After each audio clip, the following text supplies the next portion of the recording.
मुकेश सहनी ने कह दिया कि अगर सीटें नहीं मिलेगी तो 24 सीटों पर जाएंगे। क्या कहेंगे?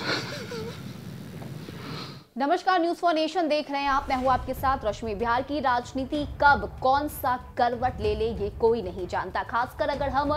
इन दिनों की बात करें तो इन दिनों एनडीए में कई तरह की टूट देखने को मिल रही है। एक तरफ बिहार सरकार के मंत्री मुकेश सहनी का कहना है कि एमएलसी चुनाव में उन्हें 4 सीट चाहिए, तो वहीं बीजेपी ने मुकेश सहनी की इस मांग को सिरे से खारिज कर दिया है। आपको बताएं कि मुकेश सहनी की तरफ से ये बयान सामने आया था जिसमें उन्होंने कहा था कि 24 सीट में से 4 सीट मुकेश सहनी की पार्टी को मिलनी चाहिए और अगर ये 4 सीट उन्हें नहीं मिलती है तो वो अकेले अपने दम पर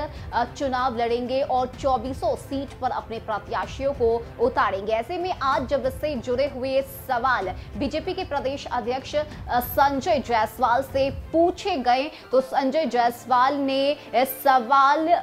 के जवाब में खिल्ली उन्होंने उड़ाई और साथ ही साथ मुकेश सहनी को लेकर उन्होंने हंसते हुए जवाब दिया। यानी कि मुकेश सहनी को लेकर अब बीजेपी ने यह साफ कर दिया है कि चाहे वो कुछ भी कर ले, बीजेपी उन्हें भाव देने वाली नहीं है और यही वजह है कि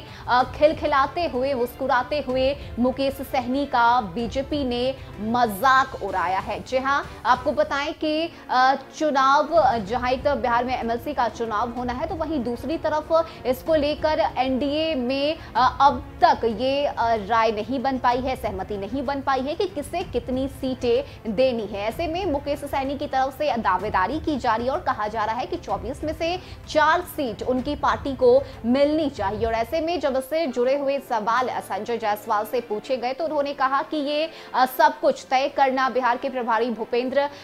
यादव के हाथ में है, उनकी तरफ से ही अंतिम निर्णय लिया जाएगा। ऐसे में चाहे कोई कुछ भी कर ले, किसी के कहने से कुछ नहीं होता और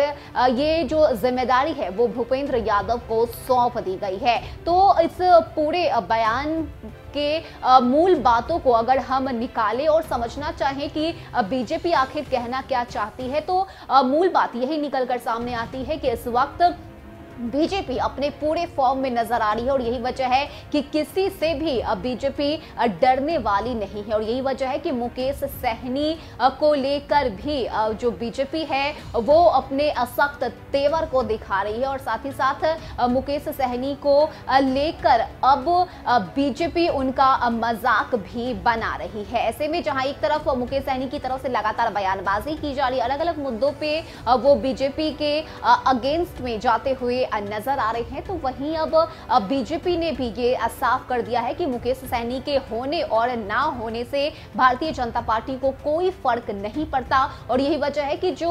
धमकी वाला बयान मुकेश सहनी की तरफ से दिया गया, इसको लेकर आज बीजेपी के प्रदेश अध्यक्ष संजय जायसवाल ने इस सवाल का ही मजाक उड़ा दिया और बेहद ही मुस्कुराते हुए ढंग से उन्होंने इस सवाल का जवाब दिया। अब देखने वाली बात होती है कि आखिर में एनडीए में क्या कुछ तय किया जाता है और किसे कितनी सीटें एमएलसी चुनाव में मिलती है। लेकिन फिलहाल इस वक्त बिहार में जो सियासी पारा है वो गरमाया हुआ है और यही वजह है कि मुकेश सहनी को लेकर अब बीजेपी की तरफ से जो बयानबाजी है वो की जा रही है और साथ ही साथ खुलकर मुकेश सहनी का मजाक भी बिहार में बनाया जा रहा है। फिलहाल के लिए इतना ही। ज्यादा अपडेट के लिए आप बने रहिए न्यूज फॉर नेशन के साथ।